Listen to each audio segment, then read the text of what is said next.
자, 첫 번째 벽돌 쌓기 방법 중 프랑스식 쌓기. 프랑스식 쌓기는 일단 보기에는 좋은데 그 내부에 통줄눈이 발생해서요. 좀 구조적으로 튼튼하지 못하고 또 그리고 마구리에다가 2호 토막, 25% 토막을 쓴다는 그런 특징이 있습니다. 여기서 옳은 것은을 물어봤고요. 한 켜 안에 길이 쌓기와 마구리 쌓기를 병행하여 쌓는 방법입니다. 자, 그래서 첫 번째 문제에 옳은 것은 한 켜 안에 길이 마구리 이렇게 가는 게 옳습니다. 자, 두 번째, 철근 콘크리트 구조의 특성으로 옳지 않은 것은을 물어봤네요. 콘크리트는 압축력에 강하고 철근은 인장력에 강한 우리 기둥이 이렇게 있으면은요. 여기에 콘크리트가 있고 안쪽에 철근이 들어가는데 철근은 이렇게 눌렀을 때 이렇게 벌어지려고 하는 인장력 그리고 옆에서 밀었을 때 이렇게 벌어지려고 하는 인장력을 잡아주는 거고요. 콘크리트는 이렇게 눌렀을 때 압축되는 부분을 이 돌덩이처럼 단단한 것이 잡아주는 특징이 있는 것입니다. 내화성이 우수한 편이에요. 왜냐하면 밖에서 불이 났을 때 그 열에 약한 철근이 안쪽에 있고 피복 두께라는 두께가 있어서 열기가 안쪽까지 안 들어가도록 해주는 특징이 있습니다. 그리고 세 번째, 작업 방법. 기후 등의 영향을 받지 않으므로 틀렸죠. 콘크리트라는 것은 시멘트, 모래, 자갈, 물 이렇게 물이 들어가는 아이입니다. 그러다 보니까 겨울에는 얼고요. 여름에는 너무 빨리 굳는 그런 특징이 있어요. 그래서 기후의 영향을 많이 받고 날씨에 따라서 그렇게 균질하게 나오지 않는다라고 볼 수 있습니다. 3번이 틀렸습니다. 자, 그리고 4번 보시면 철근과 콘크리트는 열을 받았을 때 팽창하는 그 개수 거의 같기 때문에 온도 변화 때문에 철근은 많이 팽창하고 콘크리트가 적게 팽창하면서 터지는 그런 문제가 생기지 않고 두 개가 같이 커졌다가 같이 작아졌다가 이렇게 하는 특징을 가지고 있는 상황입니다. 그래서 3번이 틀렸다라고 보시면 됩니다. 자, 3번입니다. 부재의 조립 및 해체를 반복하지 않고 단순화하여 이렇게 큰 패널을 한 번에 들어 올리는 거예요. 여기 와이어가 잘 보이려나 모르겠는데 해서 1층 콘크리트 타설 들어 올려서 2층 콘크리트 타설 이렇게 만드는 것이 갱폼의 특성입니다. 자, 4번입니다. 지금 이건 형광보긴 한데요. 판보는 외부와 플랜지를 볼트나 리벳으로 연결한 그게 판보죠. 자, 거기에서 이 부분 연결하는 부분이 외부입니다. 그래서 하중을 받으면 이 부분이 갑자기 확 꺾여버리는 좌굴이 발생될 수 있어요. 그래서 여기다가 L자 스티프너, H 스티프너를 이렇게 받쳐서 좌굴을 방지하고 있습니다. 정답은 스티프너. 자, 5번입니다. 트러스 구조에서 절점을 연결하는 부재는 무엇인가? 트러스 부재는 플런지가 있고 외부가 있을 때 하중을 잘 받을 수 있도록 중간중간을 비우고 이렇게 철골 구조물로 들어가는 게 트러스인데요. 이 부분 연결해주는 이 플레이트, 이 판이 거셋 플레이트라고 하는 명칭을 가지고 있습니다. 정답이 4번이죠. 짠마루는 보가 두 개예요. 큰 보, 작은 보 이렇게 나오면 짠마루고요. 보마루는 보가 하나. 보를 사용하지 않았다. 혼마루. 콘크리트 바닥에 바로 깔았다. 이건 납작마루잖아요. 이건 2층 마루도 아니에요. 정답은 3번입니다. 자, 7번. 다음 중 건축물의 수평으로 작용하는 하중은? 옆에서 미는 건 뭐가 있을까 생각해보면 먼저 적설하중은 눈이 쌓이는 거고요. 고정하중은 이렇게 슬래브에 고정적으로 얹혀있는 하중입니다. 적재하중도 마찬가지. 적재하중 왔다 갔다 하겠지만 그래도 쌓았다가 없었다가 하는 누르는 수직하중이에요. 지진하중은 이렇게 옆에서 미는 듯이 오는 하중입니다. 수평으로 작용하는 하중. 지진이 있고요. 또 풍하중이 있어요. 바람은 옆에서 좀 이렇게 부는 느낌이죠. 이런 것들이 수평 하중입니다. 자, 8번 목재 플러시문. 플러시문은 양판문과 구분을 합니다. 단면을 잘라보면 플러시문은 중간에 이렇게 올거미가 있고요. 양쪽으로 판이 들어간 이런 구조입니다. 그래서 정면에서 봤을 때는 이렇게 한 판처럼 보이는 문이라고 보시면 되고요. 양쪽에 판이 있다고 양판문이 아닙니다. 양판문은 이렇게 올거미가 있으면 그 중간에 이렇게 판이 들어간 게 양판문이에요. 정면에서 보시면 뭔가 좀 모양이 이렇게 들어가고 나오고가 확실한 그런 문이 양판문입니다. 옳지 않은 것은? 이라고 물었어요. 올거미를 짜고 25cm 이내의 간격으로 배치한 거, 예, 좋은 말이고요. 양면에 합판을 교착한 거, 양판문이 아니고 플러시문 맞습니다. 차양이 된다고 했어요. 지금 플러시 문은 이렇게 다 막혀있는 느낌이라고 했죠. 양판 문은 이 들어간 부분에 합판 대신에 이걸 유리로 한다면 차양이 될 수 있고요. 여기에 만약에 유리 아니고 어떤 다른 망 같은 거 들어가면 통풍도 유리할 수 있어요. 그래서 이건 양판 문에 대한 설명이었습니다. 양판 문. 그래서 3번이 틀렸다 이고요. 그 4번 같은 경우에는 양판문에 비해서 이가 뒤틀림이 적다라고 보시면 되겠습니다. 양쪽에 합판이 있어서 좀 더 유리하다라고 보시면 돼요. 소성의 특징을 한번 보도록 할게요. 다음 중 소성에 대한 설명에 해당되는 것은 재료에 작용하는 외력이 어느 한도에 도달하면 키워드 나옵니다. 외력의 증가 없이 변형만 증대. 더 이상 외력을 주지 않아도 변형만 증대하는 것이 소성의 특징입니다. 자, 2번은 외력이 작용하면 순간적으로 변형이 생기긴 하지만 외력을 제거하면 원래대로 회복이 됩니다. 변형만 증대되는 게 아니라 원래대로 돌아온다. 탄력이 있다. 탄성.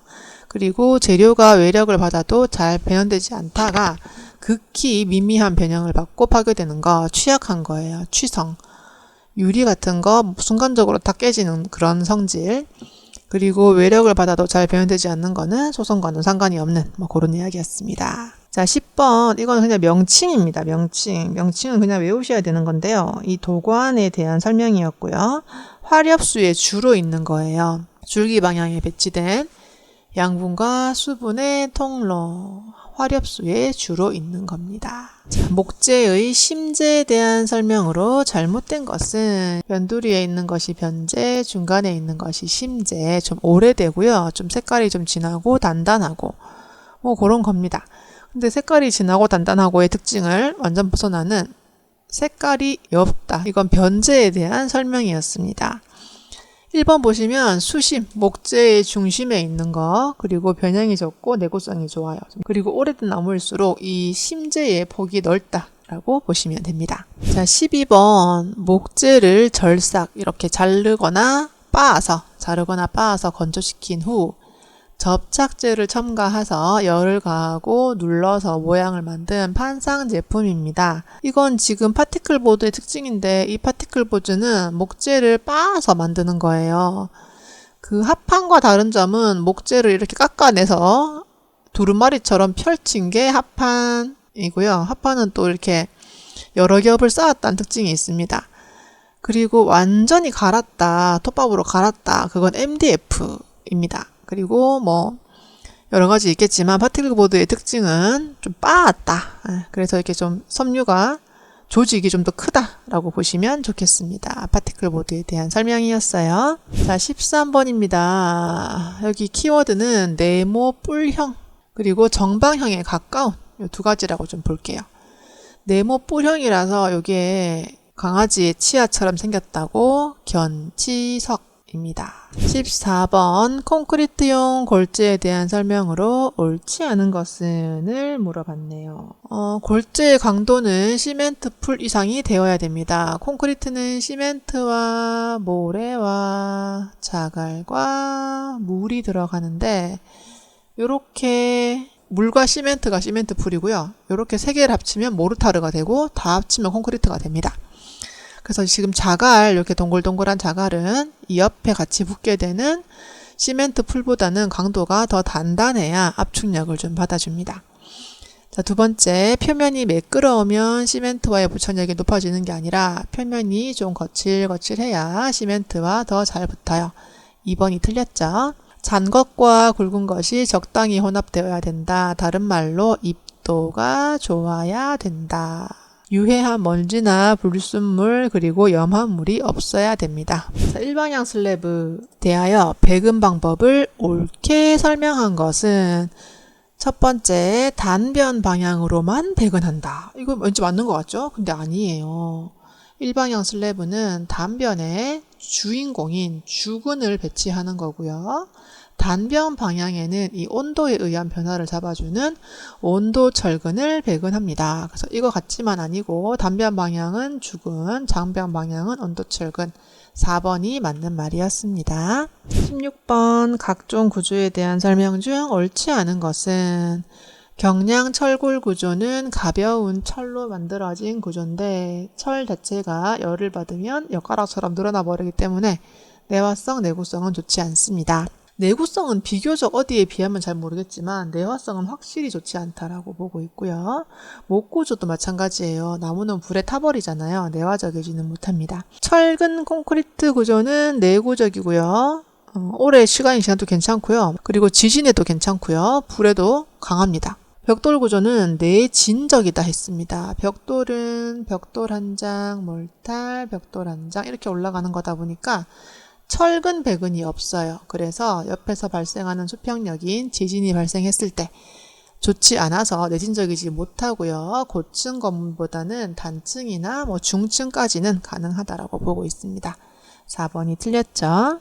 목재의 마구리면을 감추면서 창문 등의 마무리에 이용되는 맞춤은 마구리는 이 옆면이죠. 목재의 이 옆면. 얘를 감춰준대요. 어떻게 감추냐면 정면으로 봤을 때 이렇게 45도로 끊고 또 45도로 잘라서 서로 막아버리는 게 요 연귀 맞춤이라는 겁니다. 우리 액자 맞출 때 이렇게 많이 하고요. 창문이나 우리 나무 문 같은 경우에도 이런 연귀 맞춤을 많이 하고 있어요. H형광, 판보 또는 레티스보 등에서 형광보는 한꺼번에 틀에 부은 거고 판보는 이렇게 앵글로 볼트나 리벳으로 고정을 한 거. 여기서 상하에 날개처럼 내민 거 이게 플랜지고요. 이게 외부죠. 그래서 외부가 아니고 플랜지입니다. 스티프너는 외부의 좌굴 방지였고요. 거세 플레이트는 이런 트러스나 레티스보에서 이 절점을 잡아주는 철판, 이것이 거셋 플레이트입니다. 19번 연약 집안에 연약한 집안에 건축물을 축조한대요. 부동치마를 방지하는 대책으로 옳지 않은 것은 일단 땅이 연약하니까 한쪽으로 더 꺼지고 이쪽이 덜 꺼지기 때문에 건물의 강성이 높으면 유리합니다. 이쪽으로 내려갈 때 건물이 잘라지지 않도록 하는 강성 높은 게 좋고요. 지하실을 설치하면 더 좋아요. 단단한 걸로 설치하면 더 좋겠죠. 건물의 중량을 크게 하면 이게 무겁기 때문에 밑으로 더 꺼질 수 있어요. 부동치마를 더 촉진시킬 수 있습니다. 3번 틀렸어요. 건물이 너무 길면 한쪽만 꺼지고 한쪽이 안 꺼지기 때문에 너무 긴 것보다는 조금 짧은 것이 유리합니다. 다음 중 개구부 설치, 개구부는 창문 또는 문입니다. 가장 많은 제약을 받는 건 벽돌 구조예요. 우리 벽돌 구조는 벽돌과 벽돌이 맞물리면서 돼야 되는데 여기는 지금 뻥 뚫리잖아요. 문 위쪽. 그리고 문과 문 사이가 너무 가까워도 안 되고 여러 가지 제약이 많습니다. 철근 콘크리트 구조나 철골 목 구조는 거의 다 뚫죠. 자, 벽돌 내쌓기를 하는데 한 켜씩 내쌓으면 8분의 1비 나올 수 있고요. 두 켜를 붙여서 나올 때는 4분의 1비가 나올 수 있어요. 이렇게 나오다가 다 합쳤을 때는 2.0비를 넘어갈 수 없다가 키워드입니다. 자, 수직 부재가 축방향으로 외력을 받았을 때 그 외력이 증가해 가면 부재의 어느 위치에서 갑자기 휘어버리는 현상은 아까 나왔던 얘기입니다. 좌굴이고요. 철골에서 더 많이 나올 수 있는 현상입니다. 자, 석재의 이음시 연결철물을 이용하지 않고 석재만으로 이어주는 건 무엇일까요? 라는 문제가 나왔네요. 꺽쇠는 꺽쇠라는 그런 부재를 쓰는 거고요. 은장 이음이나 초기음은 이렇게 부재를 가공을 해서 여기에 어떤 다른 부재든 같은 부재든 이렇게 끼우는 겁니다. 제혀 이음이 이거예요. 혓바닥 내민 모양이죠. 이렇게 되면은 석재만 이용해서 이어질 수 있는 방법입니다. 반원 아치가 있고요. 여기 이마에 들어가는 이돌, 이맛돌. 샘돌 이런 거는 샘돌은 창문에 들어가는 거, 두겁돌은 난간 위에 들어가는 거. 자, 다음 중 입체 구조에 해당되지 않는 것은 절판 구조는 이렇게 지붕을 입체적으로 이렇게 접어준 게 절판 구조. 그리고 쉘 구조, 그리고 돔 구조도 입체적으로 이렇게 가는 구조. 근데 아치 구조는요, 벽체라는 평판 구조에서 봤을 때 이렇게 뚫어주는 거라서요, 좀 더 2차원적인 느낌이 있습니다. 그래서 입체라기보다는 좀 2차원적인 느낌. 이 아치 구조입니다. 다음 건축 구조의 분류 중 일체식 구조에 해당되는 것은, 일체식은 거푸집 짜고요. 거푸집 안에 콘크리트 바로 때려 부어서 이렇게 하나의 덩어리로 만들어지는 게 일체식 구조입니다. 이것과 반대는 아닌데 좀 다른 구조가 목 구조처럼 다른 부재를 이렇게 철물이나 짜맞추기로 이어주는 것은 일체식 구조가 아니에요. 그리고 조적 구조도 벽돌을 한 장 한 장 쌓으면서 중간에 이렇게 이음새가 들어가기 때문에 일체식 구조가 아닙니다. 그리고 그럼 지금 일체식 구조의 대표적인 게 철근 콘크리트 RC조인데요. 철골 철근 콘크리트 구조는 어떤 기둥이나 보 안에 철골을, H빔 같은 철골을 넣고 철근 배근하고 콘크리트를 붓는 거라서 SRC조이고요.